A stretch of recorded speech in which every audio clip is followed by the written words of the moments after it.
Hello' everyone, আপোনালোকৰ মাজলৈ এটা নতুন নটিফিকেশ্যন লৈ আনিছোঁ। যিসকলে অসম লোকসেৱা আয়োগ APSCৰ আণ্ডাৰত গ্ৰেড 4 পষ্টৰ কাৰণে অনলাইন ছাকচেছফুলি এপ্লাই কৰিছিলে, সেইসকলৰ বাবে এই ভিডিঅ'টো দিয়া আছে। ইয়াত আপোনালোকৰ APSC গ্ৰেড 4 যিসকল প্ৰাৰ্থী এপ্লাই কৰিছিলে সেইসকলৰ এডমিট কাৰ্ড আৰু এক্সাম ডেটটো আৰু টাইমটো আৰু কেতিয়াৰ পৰা অনলাইন এডমিট কাৰ্ডটো ডাউনলোড কৰিব পাৰিব আৰু কোনটো ৱেবছাইটত গৈ তেওঁলোকে ডাউন কৰিব লাগিব সেই বিষয়ে ইয়াত আলোচনা কৰিম। চ' ভিডিঅ'টো লাষ্টলৈকে ৱাটচ কৰিব আৰু মোৰ চেনেলটো যদি ইনফৰ্মেটিভ হয়, আপোনাৰ কাৰণে ইনফৰ্মেটিভ হয়, দেন ছাবস্ক্ৰাইব বাটনত ক্লিক কৰি ৰাখিব। চ' ভিডিঅ'টো ষ্টাৰ্ট কৰোঁ। ইয়াত প্ৰথমত ইনফৰ্মেশ্যন কিছুমান দিয়া আছে, সেইখিনি আপোনালোকে চাব পাৰে নিজে।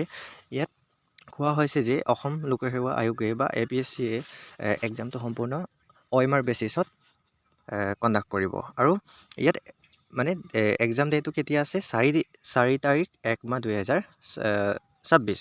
মানে কি হৈছে, এই বছৰ নহয়, মানে এতিয়াতো ডিচেম্বৰ শেষ হ'বই, তাৰপিছত জানুৱাৰী 26 নিউ ইয়েৰ আহিব। নিউ ইয়েৰৰ 4 তাৰিখ মানে আপোনালোকে পিকনিক বা পাৰ্টিটো সকলো নিউ ইয়েৰ 1 তাৰিখে মানি চলে। সেইখিনি হৈ যোৱাৰ পাছত তাৰ 3 দিন পাছতে আপোনালোকে এক্সাম দিবলৈ যাব লাগিব। ইয়াত অনলাইন চেণ্টাৰৰ বিষয়ে আপোনালোকক যদি জনাওঁ, দেন মোৰ সন্দেহ অনলাইন কি হয় চেণ্টাৰ, মানে আপোনালোকৰ এক্সাম চেণ্টাৰ মোৰ সন্দেহ গুৱাহাটীতেই হ'ব।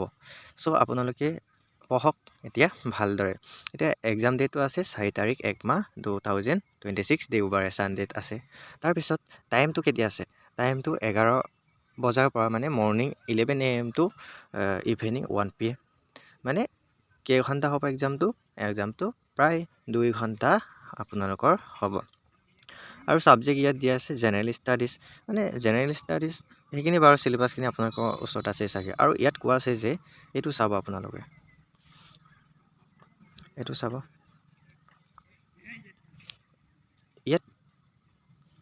ইয়াত কোৱা আছে no information letter to the eligible candidate shall be sent separately by post. The list of candidates shall be uploaded on 12/12/2025 and admission certificate 23/12/2025 in the commission's official website. মানে কি হৈছে, যিসকলে আপোনালোকে ভালদৰে শুনিব, যিসকলে এই এক্সামটো দিব পাৰিব বা যিসকলে এলিজিবল হয়, তেওঁলোকৰ লিষ্টখিনি অফিচিয়েল ৱেবছাইটত মানে আপলোড কৰি দিয়া হ'ব অহা কাইলৈ, মানে আজি 11 তাৰিখ, কাইলৈ 12 তাৰিখে। আৰু আপোনালোকে নিজৰ নামটো আছেনে নাই বা নিজৰ লিষ্টখন আছেনে নাই আপোনালোকে চাই ল'ব। আৰু এডমিশ্যন চাৰ্টিফিকেট মানে কি কৈছে, এডমিট কাৰ্ডখন আপোনালোকে কেতিয়া পাব? এডমিট কাৰ্ডখন 23 মানে 23 তাৰিখে, ডিচেম্বৰ মাহৰ 23 তাৰিখে আপোনালোকে ডাউন কৰিব পাৰিব। কোনটো ৱেবছাইটৰ পৰা? মানে আপোনালোকে ডাউন কৰিব পাৰিব www.apsc.nic.in ৱেবছাইটত গৈ। ইয়াত কোৱা হৈছে the candidate shall have to download their on admission certificate from the aforesaid website, মানে ইয়াত কোৱা ৱেবছাইটটোত। আৰু আপোনালোকে ইয়াত মানে কিছুমান দিয়া আছে, আপোনালোকে ভালদৰে পঢ়িব। মানে যিসকল অভাৰ কোৱালিফাইড হয় বা এনেকুৱাও আছে যে কিছুমানে ৰিচেণ্টলি গ্ৰেজুৱেট কৰিছিলে আৰু পষ্টটো APSCয়ে বিজ্ঞাপন দিয়াৰ লগে লগে সিহঁতে গ্ৰেজুৱেট কৰিছে, লগে লগে সিহঁতে এপ্লাই কৰিছে। তেওঁলোকে এলিজিবল হ'বনে?